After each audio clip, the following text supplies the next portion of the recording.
जब भी किसी देश की इकोनॉमी खराब चल रही होती है तो हम रिसेशन, डिप्रेशन जैसे वर्ड सुनने लगते हैं।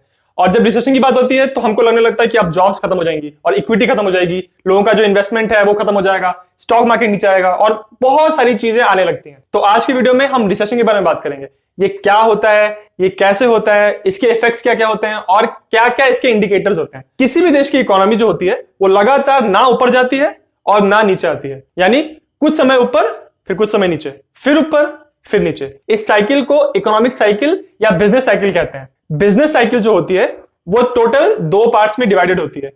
फर्स्ट पार्ट होता है एक्सपेंशन और पीक और सेकेंड पार्ट होता है कॉन्ट्रैक्शन और ट्रफ। एक्सपेंशन शब्द का अंग्रेजी में इस शब्द का मतलब क्या होता है? किसी चीज का फैलना या बढ़ना। तो जब इकोनॉमी जो है, जब इकोनॉमिक साइकिल एक्सपेंशन वाली फेज में होती है तो आप समझ सकते हैं इसका मतलब क्या होगा। इसका मतलब देश की इकोनॉमी अच्छी जा रही है, देश की इकोनॉमी ग्रो कर रही है। इस समय क्या होता है?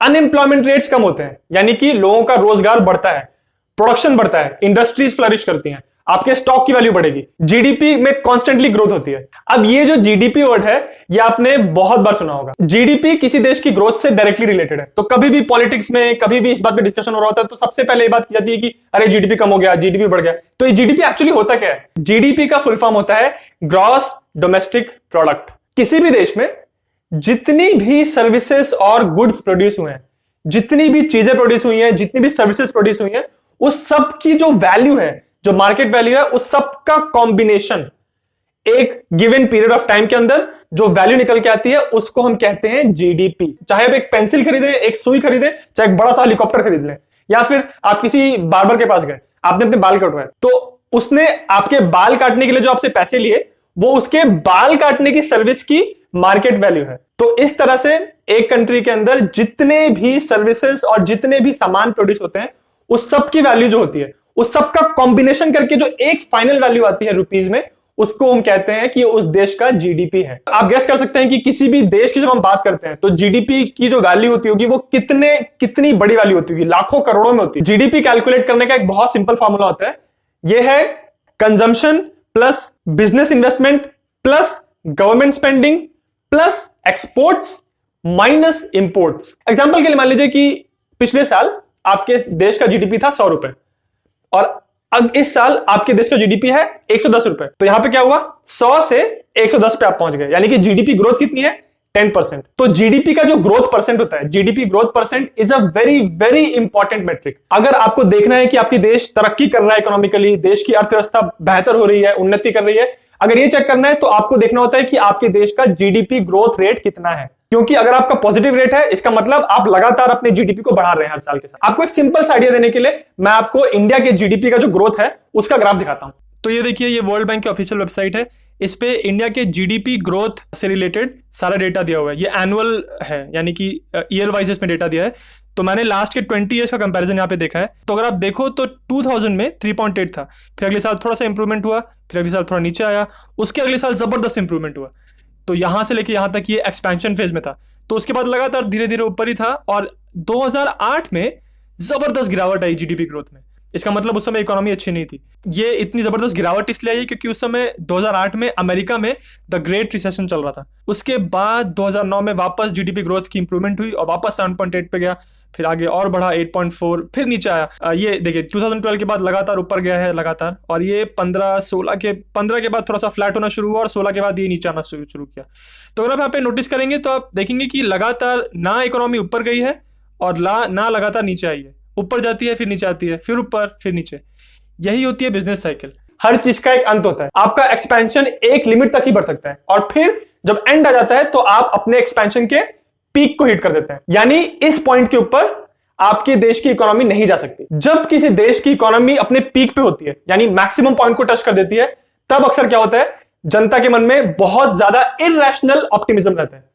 इसको इकोनॉमी की भाषा में इरैशनल एक्सुबरेंस भी कहते हैं। तो इस समय होता क्या है? आपको, मुझे, जनता को यह लगता है कि यार मेरे देश की इकोनॉमी लगातार बढ़ रही है, इसका मतलब क्या होगा? आगे भी बढ़ती जाएगी।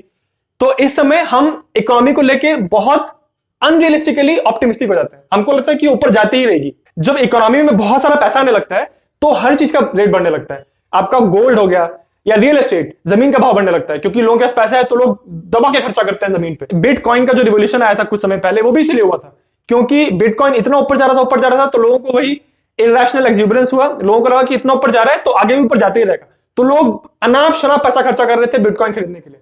फिर फाइनली क्या हुआ, बिटकॉइन की उतनी वैल्यू थी नहीं और लोगों ने खूब पैसा लगा के रखा था उसके अंदर, तो फाइनली बिटकॉइन ये धड़ाम से कोलैप्स किया। तो जब ऐसा होता है कि जब किसी चीज की वैल्यू बहुत बढ़ जाती है और उसकी एक्चुअली इतनी वैल्यू होती नहीं है बट लोग उसकी वैल्यू बढ़ा देते हैं, तो अब क्रिएट होता है एसेट बबल। 2008 में जो अमेरिका में रिसेशन आया था इतना भयंकर वाला, वो एक हाउसिंग बबल की वजह से आया था। जनरली किसी भी देश की इकोनॉमी जब पीक पे रहती है उसके बाद उसका शुरू होता है डाउन ट्रेंड और फिर इकोनॉमी नीचे नीचे आना शुरू करती है।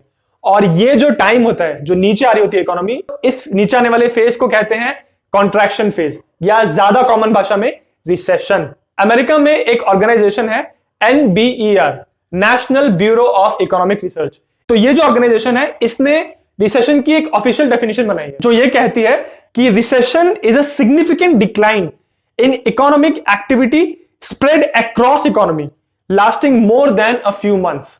किसी देश की इकोनॉमी में एक जनरल जो स्लो डाउन आ जाता है, प्रोडक्शन कम हो जाता है और जीडीपी जो लगातार नीचे जाने लगता है और उससे देश की इकोनॉमी के सारे विभाग, सारे सेक्टर्स इफेक्ट होते हैं, तो उसको आप कहते हो कि ये रिसेशन आ गया है। जब किसी देश का जीडीपी ग्रोथ रेट 2 क्वार्टर्स या उससे ज्यादा टाइम के लिए नीचे आ रहा होता है तो हम कहते हैं कि वो देश रिसेशन में है।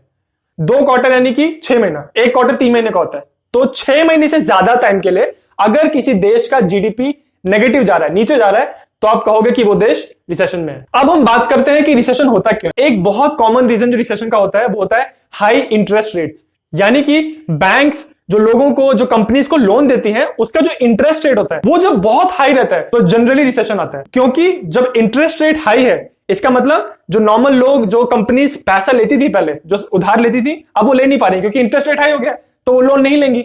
जब लोन नहीं लेंगी तो उनके पास कैश कम होगा, उनके पास अवेलेबल मनी है वो कम होगी, और इससे क्या होगा, उनकी स्पेंडिंग पावर कम होगी, उनकी प्रोडक्शन पावर कम होगी। प्रोडक्शन नहीं कर पाएगी तो उसका उतना फायदा नहीं होगा, और ऐसे ही चेन रिएक्शन होते होते एक का इफेक्ट दूसरे पे, दूसरा इफेक्ट तीसरे पे, एक डोमिनोज इफेक्ट होता है और इकोनॉमी के पूरे सेक्टर्स पे धीरे धीरे इसका इंपैक्ट होता है। कई बार क्या होता है कि देश की जो स्टॉक मार्केट होती है वो क्रैश हो जाती है। हम ये सोचते हैं कि यार हमको कोई मतलब ही नहीं स्टॉक मार्केट क्रैश कर रहा है, इसका मतलब डेफिनेटली कुछ गड़बड़ होगा।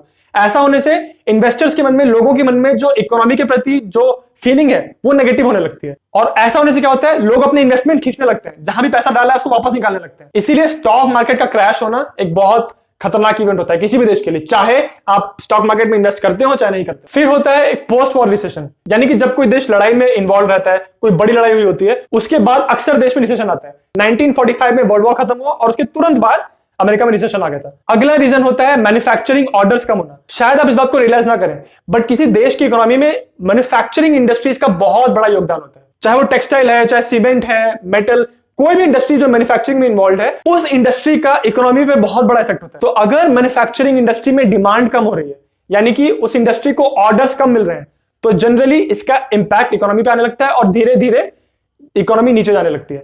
रिसेशन का अगला रीजन होता है डिफ्लेशन। जब सारी इंडस्ट्रीज में, सारे बिजनेसेस में लगातार प्राइसेस नीचे आ रहे हैं, तो होता यह है कि इंडस्ट्रीज के पास पैसा नहीं बचता अपने बिजनेस चलाने के लिए। फिर वो लोगों को फायर करना शुरू करते हैं, लोगों की नौकरी जाने शुरू होती है, और फिर अगेन इकोनॉमी पे बुरा असर पड़ता है और फिर रिसेशन आता है। और एक और रीजन जो एक्चुअली रिसेशन का बहुत बड़ा, one of the most important reason है, वो है एसेट बबल, जो मैंने अभी बताया आपको।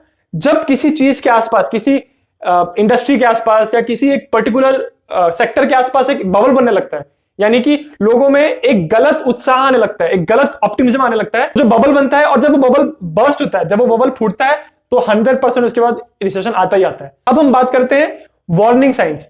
क्या इंडिकेटर्स होते हैं कि हाँ अब रिसेशन आ गया है या आने वाला है। तो सबसे पहला और सबसे इंपॉर्टेंट जो साइन होता है जिससे आपको कंफर्म हो जाता है कि अब रिसेशन आ चुका है, जब लगातार आपके देश का जो जीडीपी ग्रोथ है वो नीचे गया, नेगेटिव में चला गया, इसका मतलब आपके देश में रिसेशन अब शुरू हो चुका है। अगर आप देख रहे हैं कि आपका स्टॉक मार्केट बिना किसी रीजन से लगातार नीचे ही नीचे आ रहा है, 5-6 महीने में, साल में सिर्फ नीचे ही आया है, तो आप सोच सकते हैं कि ये एक इंडिकेटर हो सकता है कि हाँ अब रिसेशन आने वाला है। अगला जो इंडिकेटर है वो भी बहुत कॉमन है। जब आप देखते हैं कि आपके देश में जो अनएम्प्लॉयमेंट रेट है, यानी कि बेरोजगारी की जो दर है, वो अगर धीरे धीरे लगातार बढ़ रही है, तो वो एक खतरे की घंटी हो सकती है। अगर आपको ये देखना है कि किसी देश की इकोनॉमी पे अनएम्प्लॉयमेंट रेट्स का क्या इफेक्ट पड़ता है, तो उसके लिए आप ये ग्राफ देख सकते हैं। ये website US bureau of labour statistics की है, और यहां पर लास्ट 20 ईयर्स का, यानी 2000 से लेके 2020 तक का अनएम्प्लॉयमेंट रेट जो है उसका ग्राफ नीचे दिया हुआ है। तो अगर आप यहाँ पे ध्यान से देखेंगे तो आपको पता चलेगा कि 2000 के आसपास 5% से कम था अनएम्प्लॉयमेंट रेट। फिर थोड़ा थोड़ा बढ़ा बढ़ा बढ़ा, 2008 के बाद 9 और 10 में एकदम ऊपर गया। ये वही समय है जब अमेरिका में द ग्रेट रिसेशन आया था 2008 वाला। उसके बाद ये ग्राफ लगातार नीचे गया, यानी कि देश में एम्प्लॉयमेंट बढ़ी, लोगों को नौकरी मिलना स्टार्ट हो गया। यहाँ पर एग्जैक्ट नंबर्स दिए हुए हैं, तो आप देख सकते हैं कि यहाँ पे 2000 में नंबर 4% के आसपास था, फिर 4.2, 5.7 ऐसे बढ़ता गया बढ़ता गया। बट 2009 और 10 के नंबर आप देखोगे तो आपको पता चलेगा कि कितने हाई नंबर्स हैं, 7, 8, 9 की रेंज में। 2008 के बाद अनएम्प्लॉयमेंट रेट लगातार गिरे हैं अमेरिका में, बट जो 2020 में अभी वायरस चल रहा है, कोरोना वायरस, उसकी वजह से ये देखिए कितना जबरदस्त पीक किया है अनएम्प्लॉयमेंट रेट। यहाँ पर एग्जैक्ट नंबर्स दिए हैं, ये देखिए first 3 months were all right, but look at the data of April, 14.7% unemployment rate है इस समय अमेरिका में। तो इससे पता चलता है कि आप किसी भी देश का अनएम्प्लॉयमेंट का जो ग्राफ है उससे देख के आप आइडिया लगा सकते हैं कि देश की इकोनॉमी की हालत क्या है, क्या देश में रिसेशन आने वाला है या आ चुका है। अगला इंडिकेटर होता है रिसेशन का, लोगों की औसत कमाई में गिरावट, उनकी इनकम कम हो रही है, तो आप समझ सकते हैं कि ये भी एक खतरे की घंटी है। पर जैसे मैंने पहले कहा, ये सारे साइंस बहुत ही फ्लूइड है, कोई भी इसमें से ऐसा ऑब्जेक्टिव नहीं है कि अगर ये हो गया तो पक्का रिसेशन आएगा ही, या फिर ये नहीं हुआ तो रिसेशन नहीं आएगा। इसीलिए मैं ये कह रहा था कि देश का जीडीपी कैलकुलेट करना और ये सारे कैलकुलेशन, ये एस्टिमेशन लगाना इतना आसान नहीं होता है। तो चलिए मान लीजिए कि कंट्री में रिसेशन आ गया, अब आप रिसेशन में है, ये ऑफिशियल है। रिसेशन कितनी देर तक चलता है? एक्सपेंशन की तरह रिसेशन की भी कुछ एक लिमिट रहती है। तो जनरली रिसेशन मिनिमम 6 महीने तक तो रहता ही है, क्योंकि 2 क्वार्टर तक लगातार जीडीपी ग्रोथ नेगेटिव में रहेगी, तो इसका मतलब 6 महीने तो रहता ही है।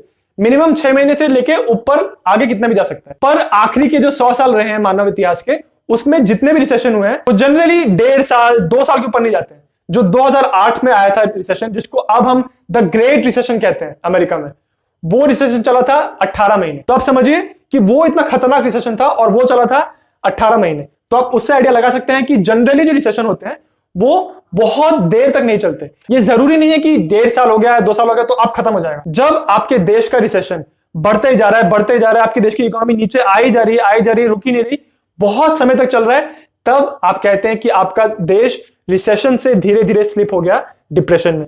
1929 में अमेरिका में एग्जैक्टली यही हुआ था। उस समय स्टॉक मार्केट क्रैश हुआ और उसके बाद जो इकोनॉमी ने नीचे आना शुरू किया, तो वो ऐसा नीचे आई, नीचे आते गए कि द ग्रेट डिप्रेशन चला था 10 साल तक। इसलिए आप कह सकते हैं कि रिसेशन बहुत छोटी सी चीज है, बट उसको आप बहुत बड़ा कर लो, बहुत मल्टीप्लाई कर लो, तो वो बन जाता है डिप्रेशन। बहुत कम रिसेशन ऐसे होते हैं जो डिप्रेशन बनते हैं। इस सब में एक सिल्वर लाइनिंग ये है, एक अच्छी बात ये है कि जैसे जैसे रिसेशन आता है, हर रिसेशन से देश की सरकारें कुछ ना कुछ सीखती हैं और वो अगली बार के लिए और बेहतर तरीके से तैयार होते हैं। जो 1929 में द ग्रेट डिप्रेशन आया था, उससे हमने बहुत कुछ सीखा और उसके बाद हमने कोशिश की कि वो गलती ना दोहराई जाए। तो इसीलिए 1929 के बाद अभी तक एक भी डिप्रेशन नहीं आया। अब जैसे कि आप लोग जानते हैं कि इस समय कोविड-19 का क्राइसिस चल रहा है, दुनिया भर की इकोनॉमीज, दुनिया भर के जो कंट्रीज है बंद है, इस समय लॉकडाउन में है, तो ऑब्वियसली इस सब का बहुत बड़ा इंपैक्ट पड़ेगा इकोनॉमी पे। तो क्या अभी हम रिसेशन में हैं?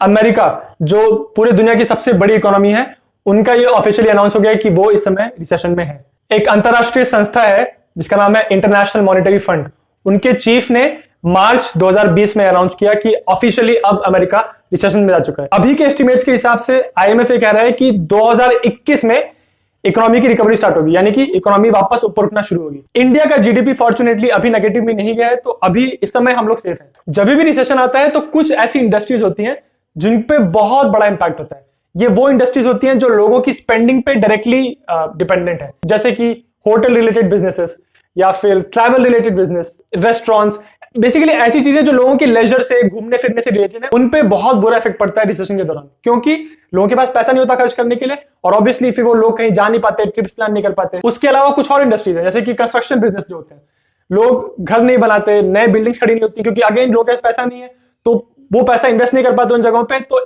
कंस्ट्रक्शन रिलेटेड जो बिजनेस है उन पे बहुत बुरा असर पड़ता है, रियल एस्टेट पे बुरा असर पड़ता है, office supplies, stationery, books, furniture, इन सबसे रिलेटेड बिजनेसेस अक्सर बहुत बुरी तरह इंपैक्ट होते हैं। वैसे ही कुछ ऐसी इंडस्ट्रीज भी हैं जो रिसेशन से सेफ रहती हैं और कुछ तो ऐसी भी हैं जो रिसेशन के समय ज्यादा प्रॉफिट कमाती हैं। ऐसा एक बिजनेस होता है डिस्काउंट रिटेलर्स।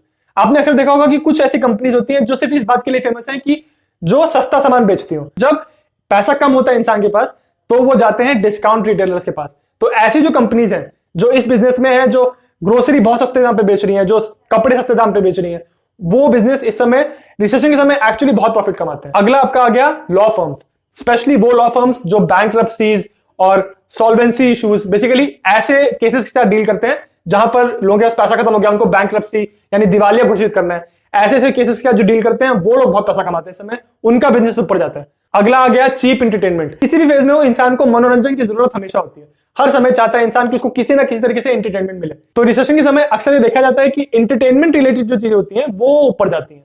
और स्पेशली आज के टाइम में चीप एंटरटेनमेंट में क्या आ गया, ऑनलाइन स्ट्रीमिंग सर्विसेज। उनमें कौन कौन से आ गए, सबसे इंपॉर्टेंट यूट्यूब, फिर नेटफ्लिक्स, हॉटस्टार। ये जो सर्विसेज हैं, लोग घर पे बैठे हैं, लोग बाहर नहीं निकल पा रहे हैं, बट लोगों को एंटरटेनमेंट चाहिए। फास्ट फूड जॉइंट्स, लोगों के पास रिसेशन के समय शायद रेस्टोरेंट जाने का पैसा ना हो, महंगा खाना खाना या फिर फाइन डाइनिंग के शायद पैसे ना हो, बट इस समय लोग फास्ट फूड रेस्टोरेंट ज्यादा जाते हैं। रिपेयर बिजनेसेस, ऐसे बिजनेसेस जो सामान रिपेयर करें, कार रिपेयर करें, घरों का रिपेयर करें, उनको भी रिसेशन से फर्क नहीं पड़ता, क्योंकि जब रिसेशन होता है तो इंसान नया सामान लेने से घबराता है, तो वो क्या बोलेगा कि जो घर पे सामान है उसी को यूज करो, रिपेयर करा लो। फिर आप क्या गए, हेल्थ केयर वर्कर्स।